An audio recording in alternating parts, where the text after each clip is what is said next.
Thank you so much, Daniel. There's been a bit of debate recently about the use of Te Reo Māori, but it seems there's more demand than ever from people wanting to learn. Universities are being inundated with people wanting to take up free language classes. Some institutions say they're facing a Te Reo teacher shortage due to the rising popularity of the courses. Well, joining me now is Hare Paniora, Pai Arahi for Unitec. Good morning, lovely to have you here. Kia ora, Hillary. Tēnā koe. Why is Te Reo, do you think, becoming so popular? Well, I think it's an aspirational for me, for people who are wanting to take Te Reo. The diversity of people who are coming into Unitec and no doubt to all other institutions.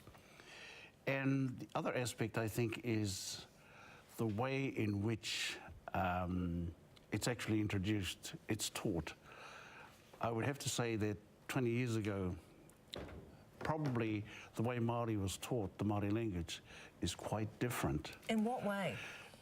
In the way that, he'll probably think it's very nice, my colleague Scotty Morrison and his wife, it's a way that when you enter into the classroom now with the teachers of Te Reo Māori, you learn as soon as you enter the classroom.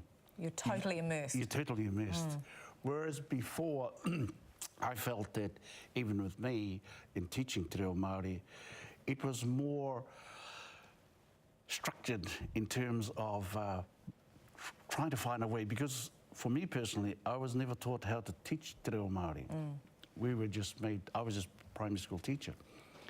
But it's I think the way in which it is taught, it makes the recipients of the language feel comfortable and feel energized to want to learn. It's a much richer experience. Absolutely, because they start, as soon as they're getting through the door, you start Te Reo Māori, because that's what you're there for. That's wonderful. And what sort of people are taking up these classes? At Unitec, I certainly can say to you that there's a diversity of cultures. We want more Māori, of course, but non-Māori, Asian, it's right across the board.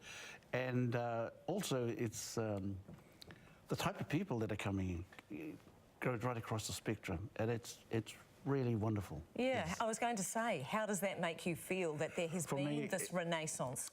For me, it's just wonderful to see, and I suppose it gives us hope that the sustainability of Te Reo Māori is on a upsurge, and I would like to think that because if we lose Te Reo, then we lose the people, and its identity is here in Aotearoa, and I think that people wanting to learn Te Reo become a lot richer, because they say they're from New Zealand. Naturally, they want to learn how to speak Te Reo.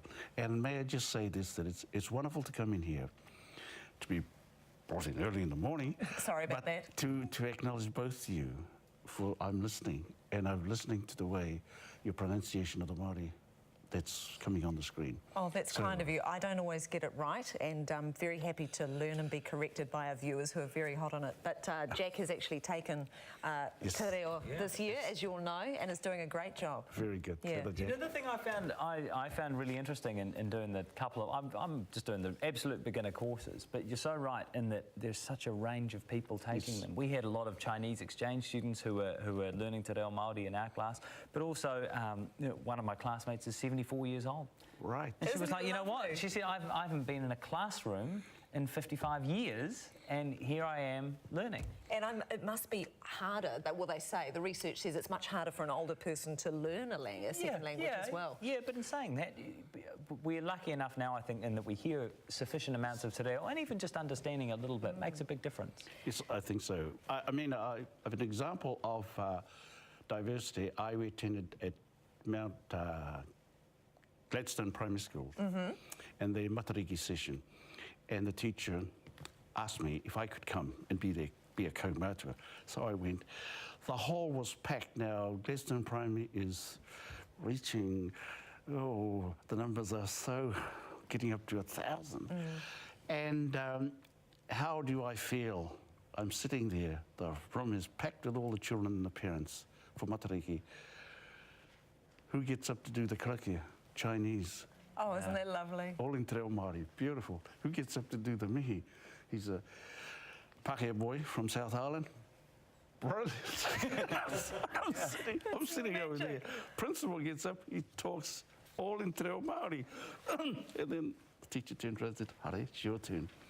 So I spoke in both Te Reo and in English. And I said, it's so wonderful to be in an environment, in this case it happens to be Gladstone School, to see, to value, and to appreciate and acknowledge the commitment of the community in pursuing Mātauranga Māori. It was just wonderful. Oh, that's magic. Well, it's lovely to have you here this morning, and I do apologise for making you get up so early. And Merry Christmas too. Thank Thank you. Hey, we've been asking you on breakfast.